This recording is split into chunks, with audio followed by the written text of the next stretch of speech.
Welcome students. आपल्याला नवीन chapter सुरू करायचा आहे. पहिला चॅप्टर आपला जो आहे कोणता, हेरिडिटी अँड इव्होल्यूशनचा. हेरिडिटी जे की आपण मागच्या वर्षी पाहिलं होतं. हेरिडिटीची डेफिनेशन देखील आपण पाहिली होती. Transfer of characters from one generation to another generation is known as heredity. Here, heredity is also known as inheritance. It is also known as inheritance. It is inherit the characters from one generation to another generation. And here, another term is evolution. Evolution means the changes or beneficial changes occur simultaneously or from generation to generation, which are beneficial to organism. So known as evolution. Evolution ला आपण कसं define करू शकतो? The gradual change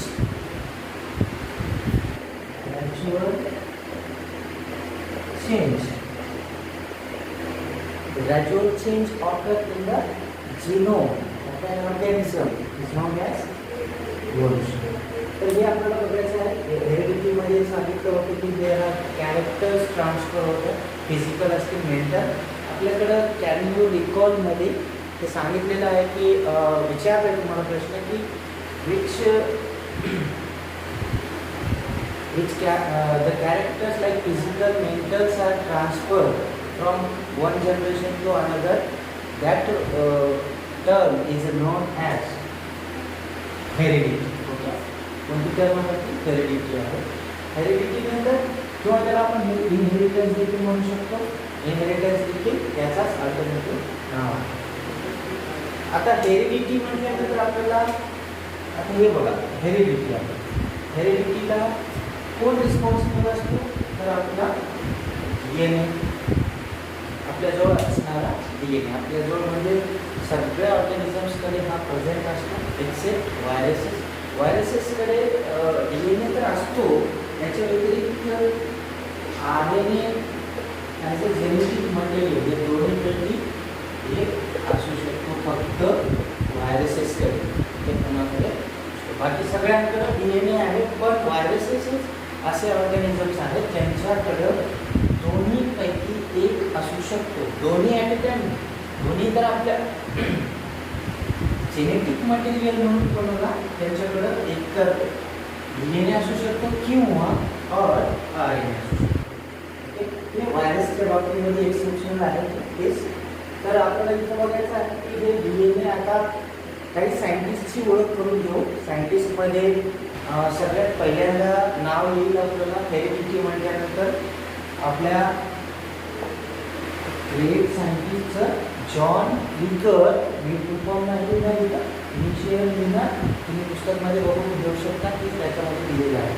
John vigour Mendel यांनी आपल्याला सांगितलं होतं की यांनी आपल्याला फर्स्ट टाइम जेनेटिक्स काय असतं याच्याबद्दल माहिती करून दिली आणि कशाची डिस्कवरी केली, कशाची माहिती दिली आपल्याला, जेनेटिक्सची. हेरिडिटी काय असते कन्सेप्ट कोणी दिली तर आपल्याला फर्स्ट टाइम पायोनियर असा वर्ड आहे तुमच्या पुस्तकामध्ये. पायोनियर मीन्स फर्स्ट टाइम देणारा व्यक्ती. कोण आहे तो? John vigour Mendel. आता याच्यानंतर अजून एक टर्म येते आपल्याकडं. इव्होल्यूशनला आपण सांगतो की ग्रॅज्युअल चेंज होतो ऑर्गॅनिझमच्या जिनोममध्ये, जेनेटिक मटेरियलमध्ये. पण आता हे ग्रॅज्युअल चेंज म्हणजे काय? हळूवार किंवा आपण म्हणू स्लोली स्लोली चेंज होणार. एकदाच नाही, सडनली नाही होणार. जर सडनली चेंज होत असेल, आता समजा फॉर एक्झाम्पल आपण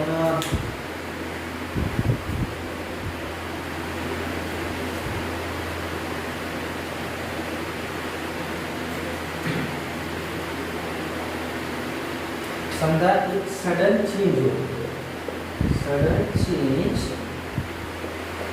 occur the genome of an organism is known as, याला काय म्हणू आपण, म्युटेशन. म्हणता येतं आपल्याला म्युटेशन. म्युटेशन म्हणजे काय, सडन चेंज होणं. त्या ठिकाणी असं ग्रॅज्युअल होत नाही, या ठिकाणी ग्रॅज्युअल म्हणजे खूप काळानंतर होणारा चेंज. आता हे चेंजेस तर दोन्ही सांगतोय आपण. हा म्युटेशन वाला चेंज वेगळा, ग्रॅज्युअल वाला चेंज वेगळा. ते पण दोन्ही कुठं होत आहेत, ते दोन्ही होत आहेत आपल्या जेनेटिक मटेरियलमध्ये, म्हणजेच जिनोममध्ये, दॅट इज DNA. राईट. तर DNA असतो कुठं. आता याच्या व्यतिरिक्त आता आपल्याकडे आणखीन एक सायंटिस्ट, त्यांचं नाव आहे ह्युगो डी व्हॅली. यांनी आपल्याला सांगितलं की हे जे म्युटेशन असते, हे सडन चेंज आहे, याचं रिझन आपल्याला सांगितलं by giving the theory of mutation. That is mutational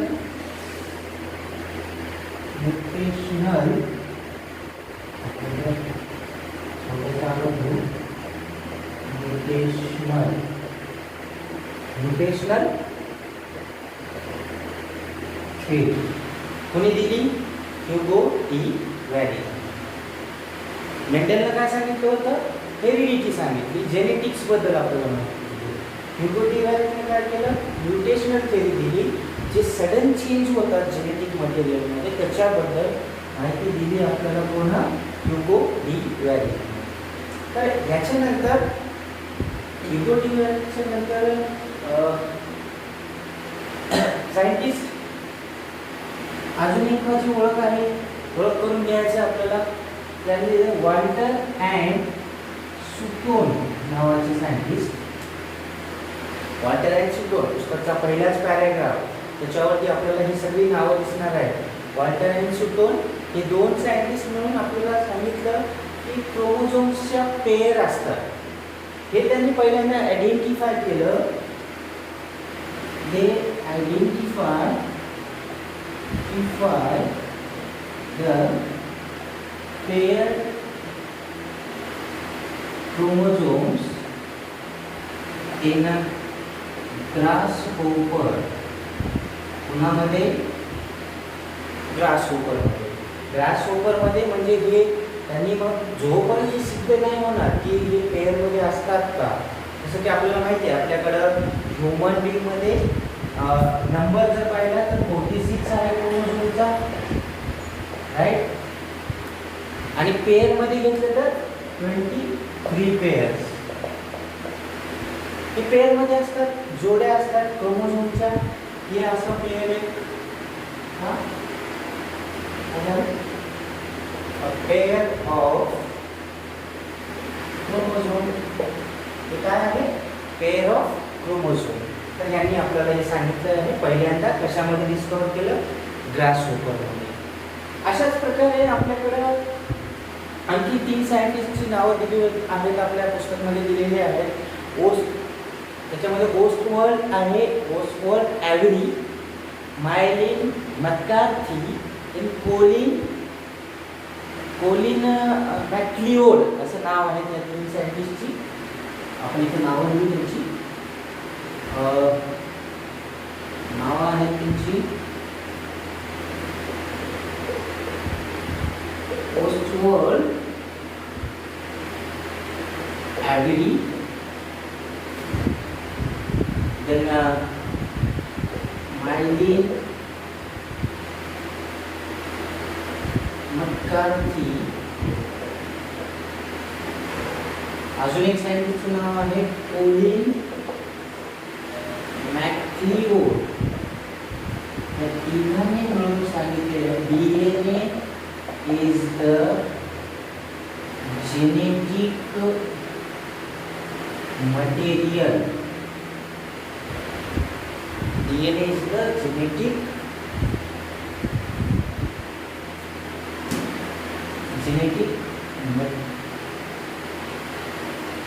एक मिनिट.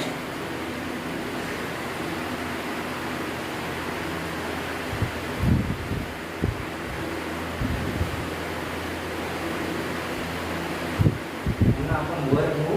एक खाली बोर्ड असतो त्या तुम्हाला व्हिडिओमध्ये दिसणार नाही. आपण वर तिथे घेऊया.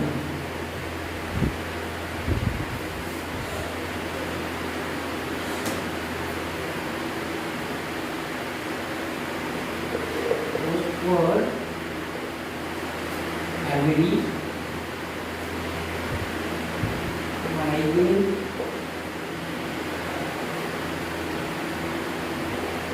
McCarthy recording McLeod आणि म्हणून दिलं DNA. असं करू आपण. एक्सपेरिमेंटली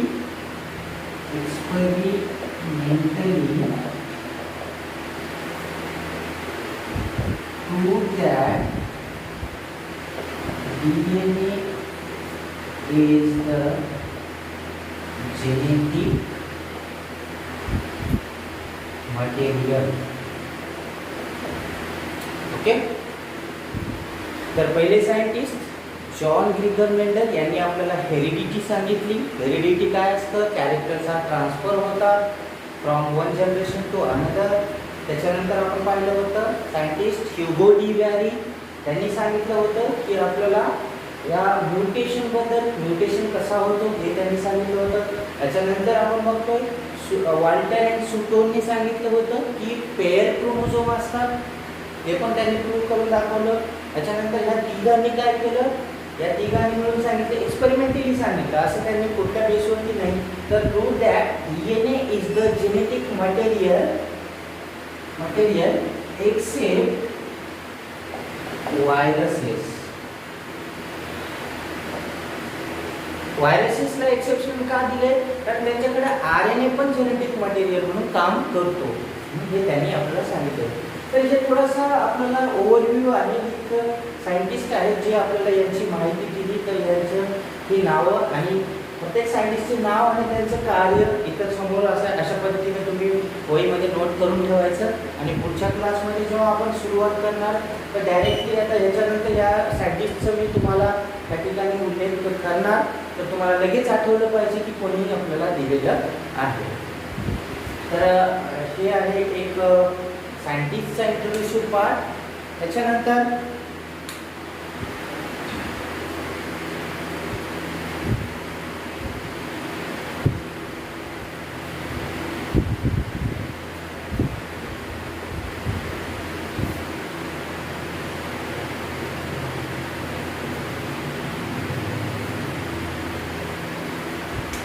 अजून सायंटिस्ट आहेत François Jacques and Jacob Monod. Okay. Jacob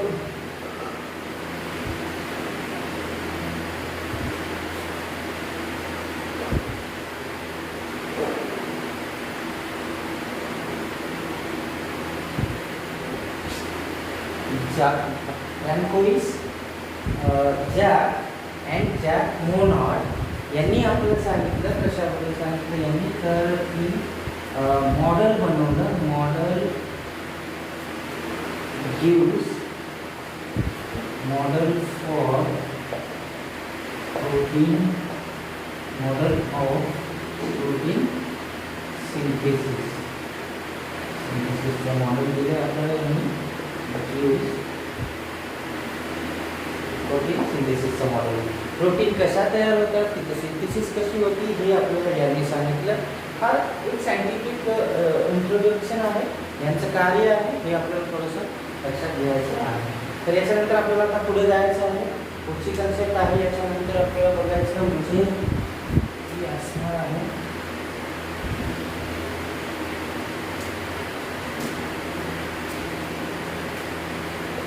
central dogma. काय बघायचं आपल्याला?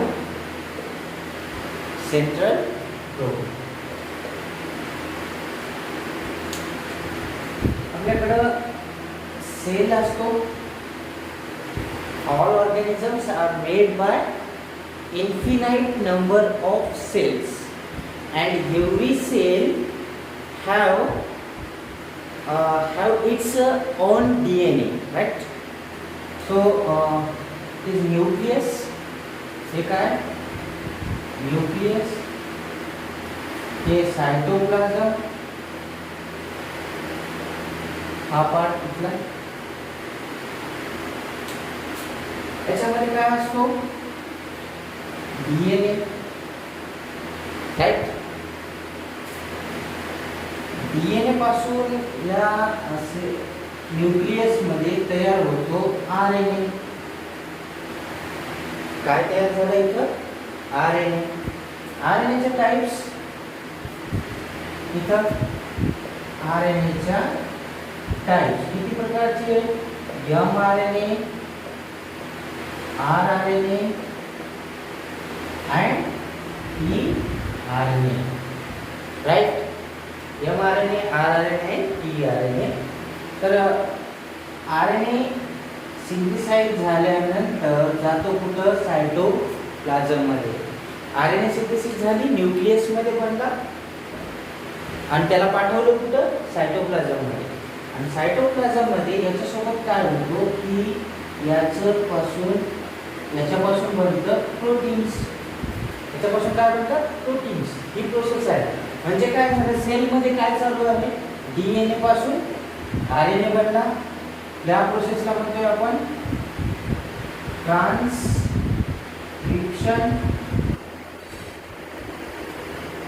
इथं प्रोटीन एमआरएनए पासून बनतो. एमआरएनए पासून प्रोटीन बनला. या प्रोसेसला म्हणतो ट्रान्सलेशन. काय म्हणतो? ट्रान्सलेशन. अजून एक प्रोसेस होती. आता या ठिकाणी जर समजा एक डीएनए आहे, डीएनए पासून डीएनए बनला, डीएनए पासून डीएनए बनला, that is the synthesis of DNA from DNA template is known as replication. आठवत असेल तुम्हाला मागच्या वर्षीचं रिप्लिकेशन. आता परत ह्याच्यापासून डीएनए पासून आरएनए जो बनतो, या प्रोसेसला काय म्हणतो आपण? इथं ट्रान्सक्रिप्शन. इथं काय म्हणतो म्हणत आपण? ट्रान्सक्रिप्शन. आरएनए पासून फॉर एक्झाम्पल तो मेसेंजर आरएनए असेल, याच्यापासून बनतो प्रोटीन. तर याला काय म्हणतो आपण? या प्रोसेसला ट्रान्सलेशन. या प्रोसेसला काय म्हणतो आपण? ट्रान्सलेशन. तर अशा 3 प्रकारच्या प्रोसेसेस आपल्या सेलमध्ये होतात. सेलमध्ये होतात म्हणजे या महत्त्वपूर्ण प्रोसेस आहेत. या महत्त्वपूर्ण प्रोसेसेस जर होतील तरच आपले कॅरेक्टर्स, आपले बॉडी ऑर्गनायझेशन, आपले जे काही आपली मॉर्फोलॉजी आहे, अॅनाटॉमी आहे, ती सगळी मेंटेन केली जाते या सगळ्या प्रोसेसमुळे, राईट? तर या 3 प्रोसेसला, या तिघांना कम्प्लिटली म्हटलं जातं सेंट्रल डोग्मा. या तिघांना रिप्लिकेशन, ट्रान्सक्रिप्शन आणि ट्रान्सलेशन, या तिघांना मिळून कम्प्लिटली काय म्हटलं जातं? Central dogma. तर सिंथेसिस ऑफ, नोट करून ठेवायचा, synthesis of DNA, synthesis of DNA from DNA template. DNA साठी डीएनए लागतो. डीएनए तयार करायचं तर डीएनए पाहिजे. तर synthesis of DNA from DNA template, this process is known as DNA replication. Okay. Then synthesis of RNA from DNA template is known as transcription. Then synthesis of protein from messenger RNA or mRNA, this process is known as translation. So these 3 processes are collectively called as central dogma. Now Definition of central dogma. We have to here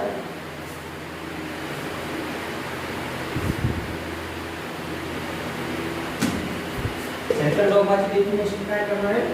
Fundamental processes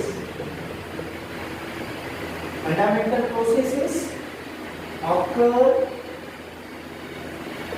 within a cell such as replication, transcription,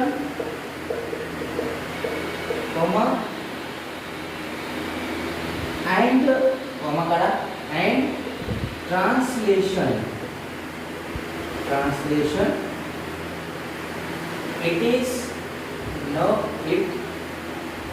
It is known as central dogma. Central dogma ला कसं define करू? The fundamental processes occur within a cell such as replication, transcription, translation. It is known as central dogma. तर इथं लक्षात ठेवा. याच्यानंतर आपण बघणार आहोत की डीएनए मध्ये हे सगळं कसं काय ऑपरेट होतं, यामध्ये डीएनए चे नेमकं कंपोनेंट काय असतात, कोडॉन काय असतात, हे सगळं आपल्याला याच्यानंतर बघायचं आहे. तर हे काही आज जेवढं काही झालेलं आहे त्याला व्यवस्थितपणे नोट करा तुमच्या वहीमध्ये आणि पॉइंट्स काढून ठेवायचे. उद्याला आपण इथून कंटिन्यू करणार आहोत. Okay, thank you.